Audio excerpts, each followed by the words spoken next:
Okay, now this one is for the juvenile leopard geckos. I have a cave up under the hot side, a stick in between, a watering dish, and a branch. Well, it's not really a branch. It's another hide. It's about three in total. One, two. Now, I guess you can count that one, two as the third. But right over here is the normal morph leopard gecko. At the end of this video, I'll have hopefully a feeding of them, because this will be the first time I feed them inside this enclosure. I gave them some time to get used to it, walk around. It's plenty of space compared to the 10-gallon I let them in. I believe that's why he dropped his tail, because of that. What I did is I just stuck him in his own little tank for a long time, and this is pretty much their first time getting back used to each other. I'm gonna show you what I believe will be a male leopard gecko, Blazing Blizzard. He looks more blizzard than anything right now, but that's just because of the shed. He usually looks yellow on the back. Hopefully in a month or two, I'll most definitely be able to tell if it's a male or female. Right now he's kind of big and it looks like a pregnant female, but I have to look some more research on that too.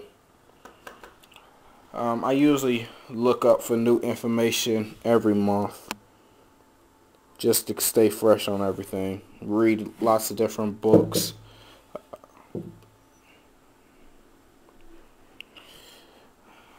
Alright.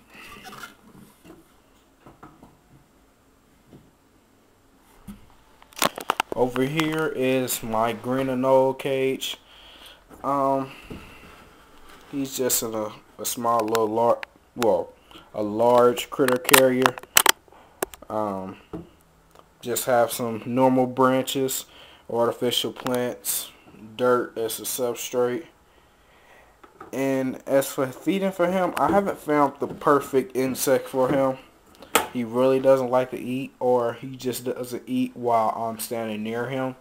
And when I'll leave to go to school or whatever, I come back, the insects are gone. So I'm assuming that he ate them. Unless he killed them and buried them. I really don't know.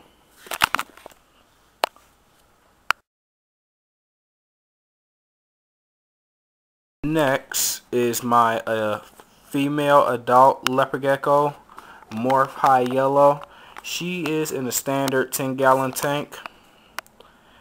And she has a newspaper as for substrate, a peeking view for her hide, and heating source. I really don't need it right now because it's pretty hot in my room.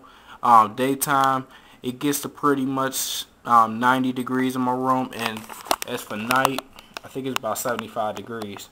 I'll check my thermometer when I go over there.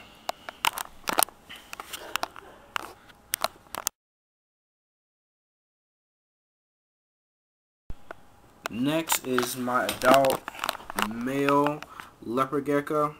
His morph is tempered albino jungle, and he has a simple enclosure with newspaper as substrate, a little Tupperware for the hide with an artificial plant on top.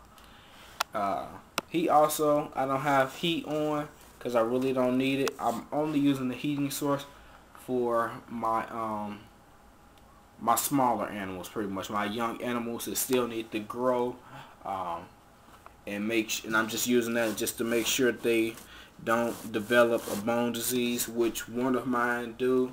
I just bought him, and I thought it'll be good for me just to buy him. I'm gonna show him. He doesn't have the biggest appetite. I thought a male would have a bigger appetite. I'm gonna try pinkies because that's the only thing I haven't tried yet, and maybe a super worm. Those are the only two I haven't tried. Crickets he does not eat. Mealworms he sometimes eat. And this is what he looks like.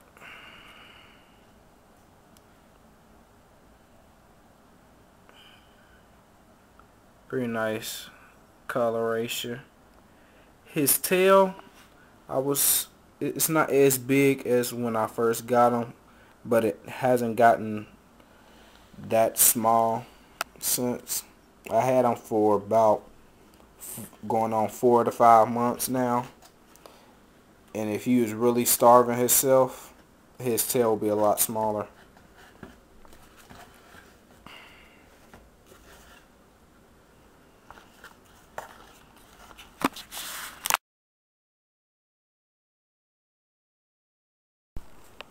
Alright, now this one, I just got him today.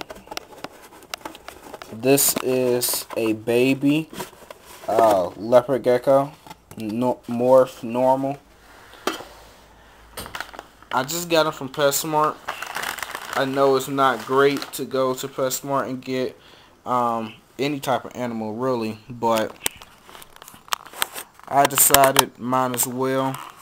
And come to find out, the reason why he was on sale is because, hold on, I'll wait for him to walk and you can see. But basically, what I believe he has is, there we go, see? I believe he has metabolic bone disease. It looks like he has a red line on his leg, which I'm thinking is like a cut of some sort. I'm really not sure what it is. I'm going to take a closer look after this video.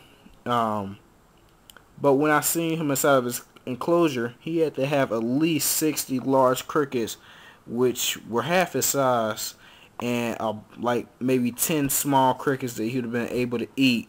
But I could see he was too stressed out to even attempt to go after him.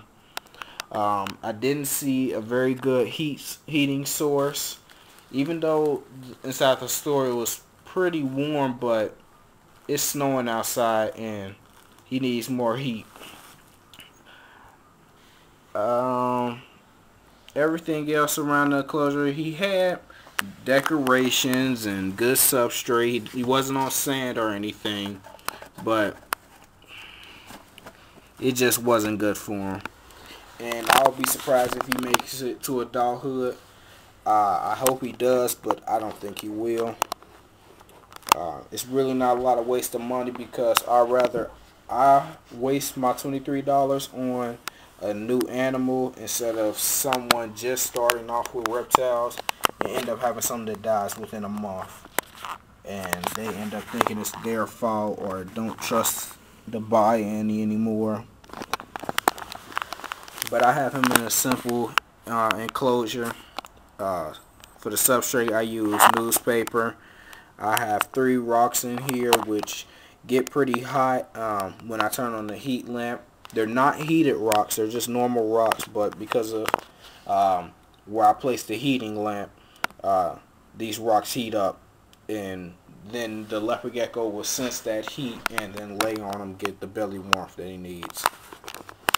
As for the enclosure, he's blocked off on all sides, so it's not glass where he can end up getting rubbed, like rub his nose too much and get a scar. He feel pretty much secure in here. I'm going to try to feed him at the end of this video, or maybe even tomorrow, pen-sized crickets with calcium. Every feeding I give him will have calcium, just to try to help with that bone disease, which I believe is. I'm still going to take a closer look at him and take him to the vet. Alright.